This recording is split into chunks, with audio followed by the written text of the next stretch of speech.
दोस्तों, करवा चौथ का पर्व पूरे देश ही नहीं बल्कि विदेशों में भी पूरे हर्षोल्लास के साथ मनाया जाता है। इस दिन सभी सुहागन स्त्रियां सज धज कर पूरे हर्षोल्लास के साथ करवा चौथ का पर्व मनाती हैं और पूरे दिन निराहार रहती हैं। रात को चांद निकलने पर उसे अर्घ्य देखकर अपने व्रत को पूर्ण करती हैं, क्योंकि इस व्रत में निराहार रहा जाता है। तो रात्रि में भोजन करने के बाद ये व्रत पूर्ण हो जाता है। दोस्तों, करवा चौथ व्रत से जुड़ी अनेक कथाएं और कहानियां हिंदू धर्म में प्रचलित हैं, जिसके अनुसार सभी स्त्रियां इस व्रत के नियमों का पालन इस दिन करती हैं। लेकिन व्रत के दौरान संभोग यानी कि शारीरिक संबंध बनाने को लेकर काफ़ी भ्रांतियां रहती हैं और कई बार स्त्रियां उस समय असमंजस में भी पड़ जाती हैं जब उनके पति उन्हें इस व्रत के दौरान शारीरिक संबंध बनाने के लिए दबाव बनाते हैं, या कई बार कहा जाता है कि बिना शारीरिक संबंध बनाए इस करवा चौथ के व्रत को पूर्ण नहीं माना जाता। तो आइए दोस्तों, आज के वीडियो में जानते हैं कि करवा चौथ के व्रत के दौरान लोगों को शारीरिक संबंध बनाने चाहिए या नहीं बनाने चाहिए। आज के वीडियो में हम आपको विस्तार से बताने वाले हैं, तो बने रहिए वीडियो के अंत तक। जानकारी पसंद आए तो इसे लाइक करें, चैनल पर नए हो तो चैनल को भी सब्सक्राइब करें। चलिए अब शुरू करते हैं।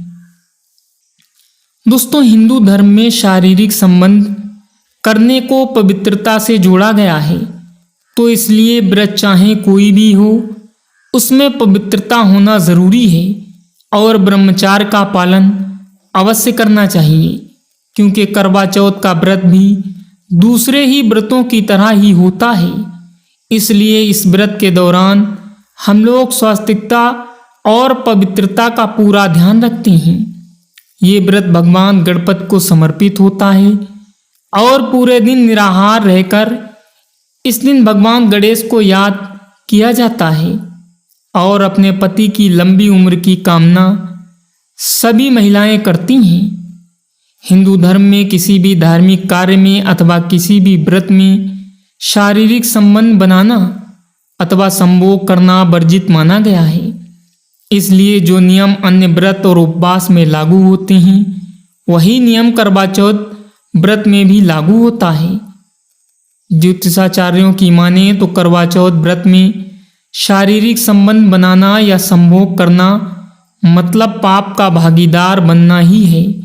अगर आप ऐसा करते हैं तो आपका व्रत भंग होता है, क्योंकि रात्रि के दौरान 12 बजे के बाद दूसरा दिन प्रारंभ हो जाता है।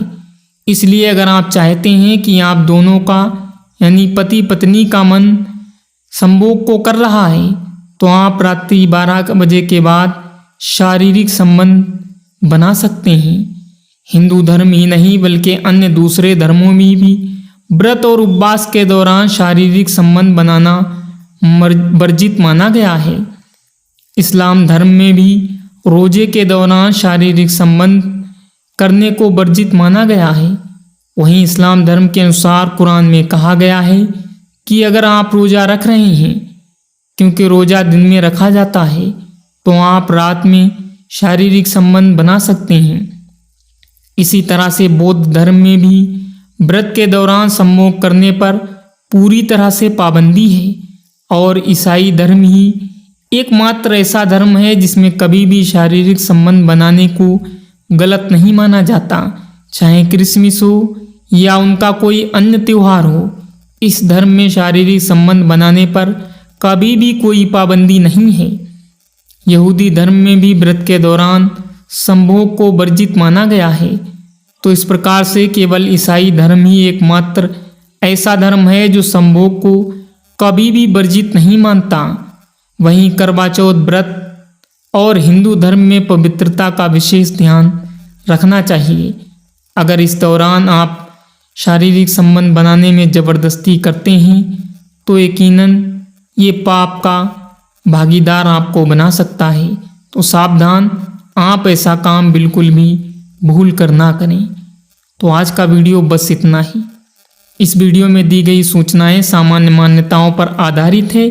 ये चैनल इनकी पुष्टि नहीं करता है। इन तथ्यों को अमल में लाने से पहले संबंधित विशेषज्ञ से संपर्क अवश्य करें। मैं मिलता हूँ अगले वीडियो में, तब तक के लिए goodbye. Thanks for watching my video.